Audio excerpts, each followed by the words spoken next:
Hey guys, Crystal Thompson here for Unity with Color Combos with Crystal. Today's color combo, it is a bright of all our primary colors. We're going to be using the gorgeous stamp set every single day along with the sentiment. Today we celebrate you. We're using primary colors like I mentioned, using Zig watercolor markers. You can use watercolor papers and watercolor markers, a brush, your watercolor friendly ink, just black, and then I am using 2 pieces of cardstock or watercolor cardstock, whatever you have. So let's get started. We are going to begin by stamping up the gorgeous floral from every single day. We're going to start on the piece of paper that we had cut, and it's just big enough to fit most of our florals as I wanted to use all of our primary colors.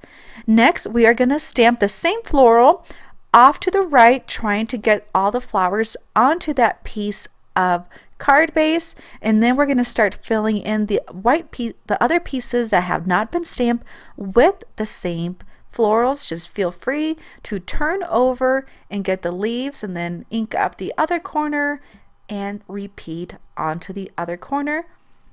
There is some white spots, and that's okay. We're going to do let that white and black come through. We are going to begin with our largest floral. We're going to be using red, and then I have put some of that watercolor marker onto an acrylic block and then grabbing that so I can create the shading and the variances in color. By coloring first onto this paper, it's going to create the darkest and it's going to create the shadow, which is really what people like to see when you're doing single colors for one image.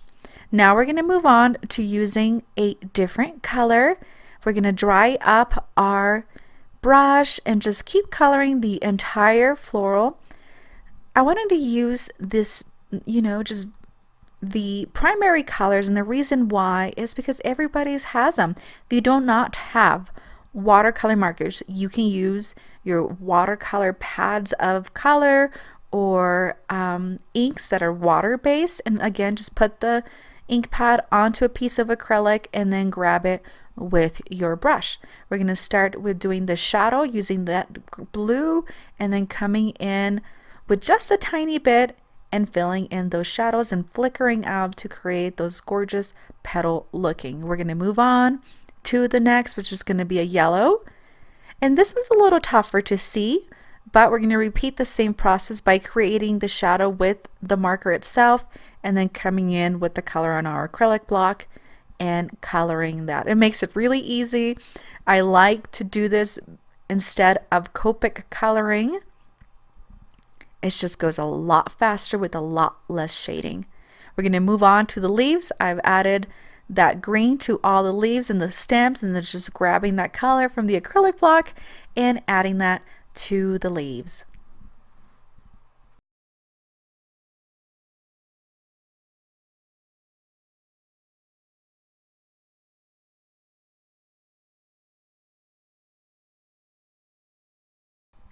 Once we're done coloring, I'm going to add a little bit of that yellow onto the center, and we are going to place a sentiment strip. To create the sentiment strip, I have my embossing ink.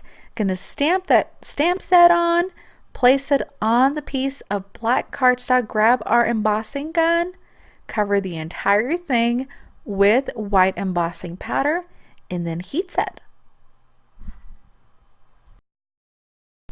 We're going to trim that embossing into a little piece, just a little strip. We're going to place our colored cardstock over the black and white, and we're going to match the outlines of the flowers and then stick the sentiment over it. And that does it. Thank you so much for joining me on Color Combos with Crystal. We're using primary colors today. Thanks so much.